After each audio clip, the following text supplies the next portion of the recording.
ஆனால் ஒன்று மட்டும் உறுதி, அவங்க 2 பேரும் மோதிப்பாங்க, திருப்பி வார் நடக்கும், குண்டு போட்டுப்பாங்க, அடிச்சுப்பாங்க, மாற்றி மாற்றி வந்து கொன்னுப்பாங்க. அப்படி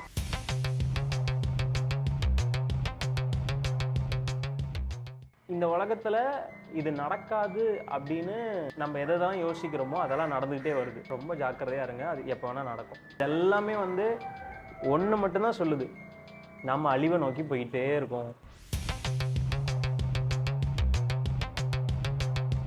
23, 24, 25 இந்த 3 தேதிகளில் இயேசு வரப்போறான்னு சொல்லி நிறைய பேர் சொல்றாங்க. அது உண்மையா கேட்டா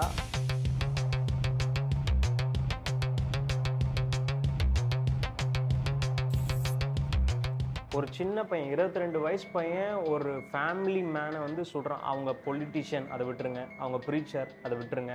அவங்க ஒரு ஒரு ரிலீஜியஸை வந்து ஃபோர்ஸ் பண்ணுற, அதெல்லாம் விட்டுருங்க. ஒரு 22 வயசு பையன் ஒரு 31 வயசு ஒரு ஃபேமிலி மேனை வந்து சுட்டு கொள்கிறான். அவன் ஃபேமிலியை பற்றி கேர் பண்ணாமல், அவங்களுக்கு இருக்கிற குழந்தைங்களை பற்றி கேர் பண்ணாமல். ஸோ இது எல்லாமே நம்ம எது கூட ரிலேட் பண்ணலான்னா, சர்ச்சுக்கு போனாலே உன்னை நான் சுட்டுருவேன்னு சொன்னால் நம்ம என்ன பண்ண முடியும்? ஆனால் இப்போ என்ன நடந்துகிட்டு இருக்கு?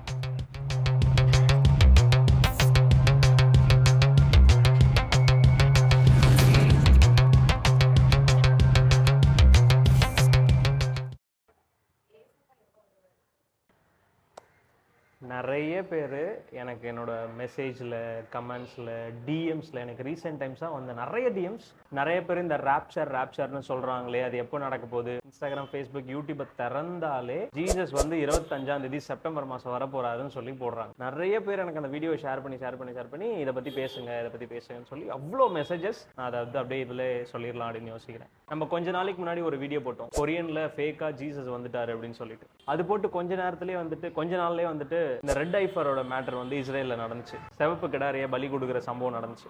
கொஞ்ச நாள்லேயே வந்துட்டு ஜீசஸ் செப்டம்பர் 23, 24, 25ஆம் தேதியில் வரப்போறாரு அப்படின்ற பெரிய ஒரு ப்ராஃபிட், சவுத் ஆப்பிரிக்காவில் இருக்க ஒரு பெரிய ப்ராஃபிட் என்ன சொல்றாருன்னா, இந்த 3 நாளில் ஏதாவது ஒரு நாள் ஜீசஸ் வந்து அந்த ரகசிய வருகை இருக்கும் அப்படிங்கிற மாதிரி சொல்றாங்க. வெளிநாட்டில் ஃபுல்லாக இதை பற்றி தான் பேச்சு. மேபி இந்தியாவில் அதை பற்றி நம்ம பேசுறது இல்லை பெருசா, ஆனால் வேர்ல்டு வைடு இதை பற்றி தான் நியூஸ் பயங்கரமாக பரவிட்டு இருக்கு.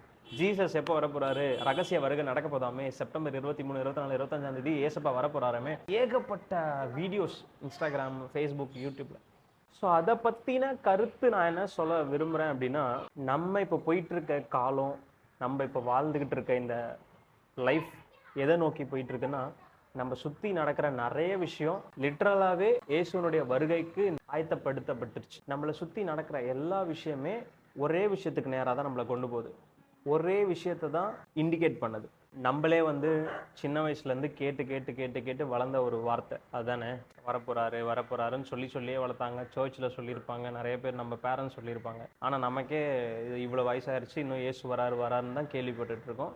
ஆனால் இன்னும் வரலையேன்னு சொல்லி நம்மளே யோசிக்க உண்டு. அதனால் உலகத்தில் இருக்கிறவங்களும் அந்த மாதிரி கேள்வி கேட்கறது தப்பே இல்லை. அவங்க பேசுறது, அவங்க கேட்கறது கரெக்டு தான். தன்னால சொல்லிட்டு இருக்கீங்க, இன்னும் வரவே காணோன்ட்டு. ஆனால் ஒன்று மட்டும் உறுதி, அப்போ இயேசு வராருன்னு சொன்னதுக்கும் இப்போ இயேசு வரப்போறாருன்னு சொல்கிறதுக்கும் நிறைய டிஃப்ரென்ஸ் இருக்குது. நான் உண்மையாக சொல்ல போனேன்னா, ஒரு 5 இயர்ஸ்க்கு முன்னாடி, இல்லாட்டி ஒரு 10 இயர்ஸ்க்கு முன்னாடி பெரிய வளர்ந்த நாடாகிய பெரிய பெரிய கண்ட்ரிஸ் இருக்குல்ல, அவங்க 2 பேரும் மோதிப்பாங்க, திருப்பி வார் நடக்கும், குண்டு போட்டுப்பாங்க, அடிச்சுப்பாங்க, மாற்றி வந்து கொன்னுப்பாங்க அப்படின்னு சொன்னால் நம்புவோமா? உலகம் எங்கேயோ போயிடுச்சு, நிறைய டெவலப்மெண்ட் வந்துருச்சு. இப்போ போயிட்டு யார் வாருக்கு போவா, யார் போருக்கு போவான்னு சொல்லி யோசிப்போம். ஆனால் இப்போ என்ன நடந்துக்கிட்டு இருக்கு? போர் நடந்துக்கிட்டே இருக்கு. நம்ம யோசிக்க முடியாத கண்ட்ரிஸ்லாம் போர்.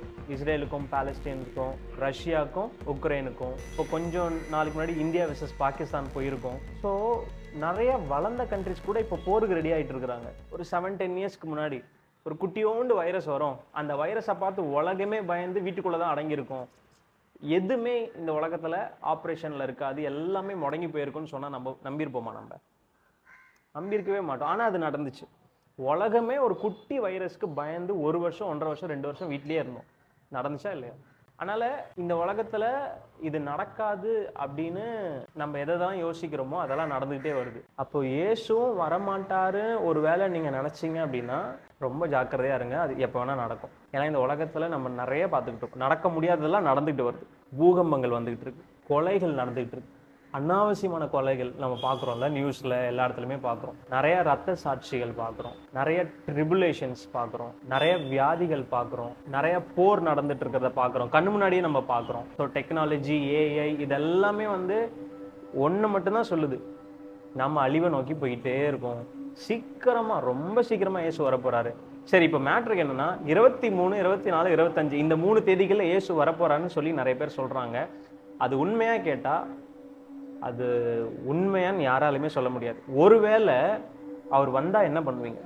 அவங்க சொன்ன தேதியில இயேசு வந்தாருன்னா என்ன பண்ண முடியும்?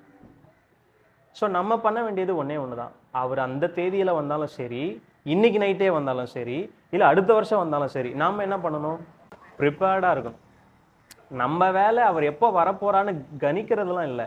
ஏன்னா வசனம் சொல்லுது, பிதா ஒருத்தரை தவிர நான் வரப்போறது யாருக்குமே தெரியாது, தூதர்களுக்கும் தெரியாது. அந்த பரலோகத்தில் இருக்கிற பிதாவுக்கு மட்டும்தான் இயேசு எப்போ செகண்ட் கம்மிங் வரப்போறாருன்றது தெரிஞ்சு வச்சிருப்பார். ரகசிய வருகை அவருக்கு மட்டும்தான் தெரியும். நானோ இல்லை எந்த ஒரு ஊழியக்காரங்களோ இந்த தேதியில தான் வரப்போறாருன்னு சொல்லி நம்ம கணிக்க முடியாது. ஒருவேளை அவங்க கணிச்சது கரெக்டாக இருந்தாலும் நாம பண்ண வேண்டிய வேலை என்னன்னா, பயப்படக்கூடாது, ப்ரிப்பேர்டாக இருக்க வேண்டியது தான். ப்ரிப்பேர்டாக இருக்கணும், பரிசுத்தமாக இருக்கணும், நம்ம வாழ்க்கையை ஆண்டவருக்கு ஒப்பு கொடுத்துருக்கோமான்னு பார்க்கணும். ஒருவேளை நம்ம அப்ஸ் அண்ட் டவுன்ஸ் இருக்கு அப்படின்னா டெய்லி சான்டிஃபிகேஷன், தினம் நம்ம கிளென்ஸ் பண்ணிக்கணும். நம்மளை தினம் ஆண்டவர்கிட்ட ஒப்புரவாயிட்டு பேசிக்கிட்டே, தினம் வந்து பாவ மன்னிப்பு கேட்டு அவர் கூட ஒப்புரவாகிட்டு அந்த ரிலேஷன்ஷிப்குள்ளே நம்ம வந்து ஸ்ட்ராங்காக ஆகிட்டோம் அப்படின்னா நம்ம அவர் எப்போ வந்தாலும் பயப்பட தேவையில்லை. அவர் எப்போ வரப்போறாருங்கிறது நமக்கு முக்கியம் இல்லை, நாம் ரெடியாக இருக்கிறோமா அப்படிங்கிறது தான் நமக்கு முக்கியம். நான் அந்த டாபிக் போவேன்னு நினச்சேன்.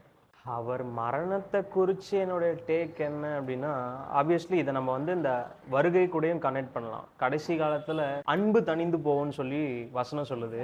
ஒரு சின்ன பையன், 22 வயசு பையன் ஒரு ஃபேமிலி மேனை வந்து சொல்கிறான். அவங்க பொலிட்டிஷியன், அதை விட்டுருங்க. அவங்க ப்ரீச்சர், அதை விட்டுருங்க. அவங்க ஒரு ரிலீஜியஸை வந்து ஃபோர்ஸ் பண்ணுற, அதெல்லாம் விட்டுருங்க. ஒரு 22 வயசு பையன் ஒரு 31 வயசு ஒரு ஃபேமிலி மேனை வந்து சுட்டு கொள்கிறான். அவன் ஃபேமிலியை பற்றி கேர் பண்ணாமல், அவங்களுக்கு இருக்கிற குழந்தைங்களை பற்றி கேர் பண்ணாமல், அவங்க ஒய்ஃபை பற்றி கேர் பண்ணாமல். ஏன்னா இவனும் ஒரு ஃபேமிலியில் தான் இருந்திருக்கணும், அவரும் ஒரு ஃபேமிலியிலேருந்து தான் வராரு. அந்த மனிதாபிமானமே இல்லாமல் ஒருத்தவங்களை கொடூரமாக சுட்டு கொள்றாங்கன்னா எங்கே இங்கே அன்பு இருக்குல்ல? கடைசி காலத்தில் அன்பு தணிந்து போகும். இப்போ நாட்டுக்கு போர் நடக்குதுனாலே எதனால? அன்பே இல்லை. நீ எத்தனை பேர் வேணா சாவு. உன் நாட்டில் நான் எத்தனை பேர் வேணா, தப்பே பண்ணாத குழந்தைங்களை நான் சாவடிப்பேன், தப்பே பண்ணாத எத்தனையோ ஜனங்களை நான் அப்பாவிகளை நான் கொல்லுவேன், என் என்னோட நாட்டோட உரிமை தான் எனக்கு முக்கியம்னு சொல்லி நாட்டுக்குமே போர் நடக்கிறது எதுனாலன்னா அன்பு இல்லை, அன்பு தணிந்து போச்சு. ஸோ இது எல்லாமே நம்ம எது கூட ரிலேட் பண்ணலாம்னா ஜீசஸோட செகண்ட் கம்மிங் கூட நம்ம ரிலேட் பண்ண முடியும். ஸோ அவரோட மரணத்துலேருந்து ஒரு டேக்கவேன்னா, வாழ்தான் அந்த மாதிரி போல்டாக வாழணும், ஆண்டவருக்காக உண்மையாக வாழணும், சொல்ல வேண்டிய சத்தியத்தை ஸ்ட்ராங்காக சொல்லணும். நம்ம ஊருக்கு நிறைய அப்படிப்பட்ட ஆட்கள் தேவை. எத்தனை பேர் வந்துட்டு அவர் பேசும்போது திரும்பினாங்கன்னு தெரியல, ஆனால் அவர் மரணத்துக்கு அப்புறம் நிறைய பேர் சேஞ்ச் ஆயிருக்காங்க. ஸோ அதை நோட் பண்ண வேண்டிய ஒரு விஷயம். இந்த வீடியோ பார்த்துக்கிட்டு இருக்க பீப்புளுக்கு நான் சொல்கிறது ஒன்றே ஒன்று தான். இதுக்கப்புறமும் நம்ம ஒரு ஸ்லீப்பிங் கிறிஸ்டியனா, ஒரு ஃபார்மல் கிறிஸ்டியனா, ஒரு காமான கிறிஸ்டியனா இருக்கிறது வந்துட்டு அது எந்த அளவுக்கு ஒர்க் அவுட் ஆக போகுதுன்னு எனக்கு தெரியல.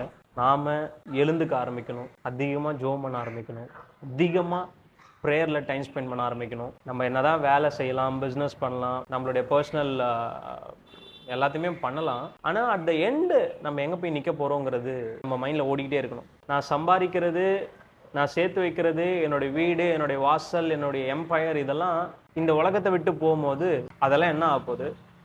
நான் எங்கே போய் நிற்க போகிறேன்? நான் இந்த உலகத்தை விட்டு போகும்போது நான் எங்கே போய் நிற்க போகிறேன்? யார் முன்னாடி போய் நான் நிற்க போகிறேன்? அப்படிங்கிறது நம்ம மைண்டில் வந்துருச்சுன்னா நம்ம வாழும் போது ஜாக்கிரதையாக, பயபக்தியாக, ரொம்ப காஷியஸாக வாழணும். சர்ச்சுக்கு எனக்கு செட் ஆகுது, நான் சர்ச்சுக்கு போகிறத நான் ரொம்ப நாளுக்கு முன்னாடியே ஸ்டாப் பண்ணிட்டேன், சர்ச்செலாம் இப்போ முக்கியமே இல்லைன்னா நிறைய பேர் பேசுகிறாங்க. சர்ச்சுக்கு போகிறது ரொம்ப ரொம்ப முக்கியம், ரொம்ப அவசியம். நம்மளுடைய ஸ்பிரிச்சுவல் லைஃபுக்கு சபைங்கிறது ரொம்ப ரொம்ப அவசியம். அதை பற்றி நான் செப்பரேட்டாகவே ஒரு வீடியோவில் பேசணும்னு ஆசைப்பட்றேன். கண்டிப்பாக நான் அதை பற்றி பேசுவேன். சபை எவ்வளோ முக்கியம், ஏன் நம்ம சபைக்கு போகணும், சபையினால் நம்மளுடைய வாழ்க்கைக்கு என்ன பிரயோஜனம் அப்படிங்கிறத நான் கம்ப்ளீட்டாக ஒரு வீடியோவில் கண்டிப்பாக பேசியே ஆவேன். ஸோ இந்த மாதிரி லூக் வார்ம் கிறிஸ்டியன்ஸுக்கு நான் சொல்கிறது ஒன்றே ஒன்று தான். அவரோட ஃபஸ்ட்டு ப்ரீச்சிங்கே என்ன ஸ்டார்ட் பண்ணுறாருன்னா, மனம் திரும்புங்கள், பரலோக ராஜ்யம் சமீபமாக. அவர் பேசும்போதே சொல்லிட்டாரு, ஹெவன் வந்துட்டு ரொம்ப சீக்கிரத்தில் இருக்குன்ட்டு. அவர் சொல்லி 2000 இயர்ஸ் ஆயிடுச்சு. அப்போ இப்போ நம்ம நடந்துகிட்டு இருக்க சூழ்நிலைலாம் பார்த்தா ரொம்ப ரொம்ப ரொம்ப ரொம்ப கிட்ட வந்துட்டோம். ரொம்ப மில்லி செகண்ட்ஸில் நம்ம வாழ்ந்துன்னு இருக்கிறோம். ஆண்டவர்கிட்ட ஐயோ நம்ம மன்னிச்சிடுங்கன்னு நம்ம திரும்பிட்டோம்னா நம்மள ஆண்டவர் லாஸ்ட் செகண்ட்ல கூட காப்பாற்றுவார். நம்ம பாவத்தை மன்னிக்க முடியும், நம்ம சாபத்தை மன்னிக்க முடியும். நம்ம எவ்வளோ பாவம் பண்ணாலும் தப்பு பண்ணாலும் விழுந்திருந்தாலும் அது அவருக்கு ஒரு மேட்டரே இல்லை. நம்ம திருப்பி வரோமா, உண்மையாக மனம் திரும்புகிறோமா, திருப்பி ஒப்பு கொடுக்குறோமா, திருப்பி நம்ம வந்து அவரை ஏற்றுக்கிறோமா, என் பாவத்தெல்லாம் நான் அறிக்கையிடுறேன், நான் இதுக்கப்புறம் இதை செய்ய போகிறது இல்லை, நான் உங்களை ஏற்றுக்கிறேன், நான் உங்களுக்காக வாழ்கிறேன், இனி இருக்க போகிறது எத்தனை நாள் எனக்கு தெரியாது, இந்த உலகம் எவ்வளோ நாள் இருக்க போகிறதுன்னு தெரியாது, நான் எவ்வளோ நாள் இருக்க போகிறேன்னு தெரியாது, ஆனால் வாழ போகிற அந்த காலகட்டத்தில் நான் உங்களுக்கு நான் உண்மையாக இருப்பேன்னு சொல்லி மனசார அழுது அவர்கிட்ட நம்ம லைஃப்பை கமிட் பண்ணும்போது he can do wonders. நம்ம வாழ்க்கையில் அவர் நிறைய அற்புதங்களை செய்யக்கூடும். ஸோ இந்த கடைசி காலத்தில் ஆக்டிவாக இருக்கணும். இன்ஆக்டிவாக இருந்த இத்தனை நாள் இன்ஆக்டிவ் கிறிஸ்டியன்ஸாக நம்ம இருந்தோம்ல, ஸோ நம்ம எல்லாம் ஆக்டிவ் ஆகணும். அதிகமாக ஜோம் பண்ணணும், அதிகமாக சர்ச்சுக்கு போகணும், அதிகமாக ப்ரேயரில் ஸ்பெண்ட் பண்ணணும், அதிகமாக வேதத்தை வாசிக்கணும், அதிகமாக பர்சனல் ரிலேஷன்ஷிப் வித் காட் வந்து இன்க்ரீஸ் ஆகணும். அப்படி ஆகும்பொழுது நம்ம எதுக்குமே பயப்பட தேவையில்லை. இந்த உலகத்தில் நடக்கிற எந்த ஒரு போராக இருக்கட்டும், வியாதியாக இருக்கட்டும், வறுமையாக இருக்கட்டும், பொலிட்டிக்கல் சேஞ்சஸாக இருக்கட்டும், எதுக்குமே நம்ம பயப்பட தேவையில்லை. ஏன்னா நம்ம சைடில் ஜீசஸ் இருக்காருன்னும் போது, நாம் அவர் கூட இருக்கோன்னும் போது we don't want to fear anyone. Church இன்னும் எத்தனை நாள் வந்து இருக்க போகுது, அவங்க எத்தனை நாள் வந்து நம்ம லிபரலாக விட போகிறாங்கன்னு தெரியல. So one nation one election, ஒரே ஒரு தலைவர் தான், ஒரே ஒரு கிங் தான். இப்போ நம்ம இந்த நார்த் கொரியாவில் இருக்கிற மாதிரியான அரசியல்லாம் வந்துருச்சுன்னா சர்ச்சுக்கு போனாலே உன்னை நான் சுற்றுவேன்னு சொன்னால் நம்ம என்ன பண்ண முடியும்? அப்போ போற வேண்டிய இந்த ஃப்ரீடமை நம்ம யூஸ் பண்ணிக்கணும். இந்த காலகட்டங்களே நம்ம நிறைய சர்ச்சுக்கு போகணும், நிறைய பைபிளை வாசிக்கணும், நிறைய ஸ்பிரிச்சுவலாக என்னென்னலாம் பண்ணணுமோ பண்ணோம்னா அந்த மாதிரி ஒரு டைட்டான சுச்சுவேஷன் வரும்போது ஆண்டவர் நம்மளை டைட்டாக பார்த்துவார்.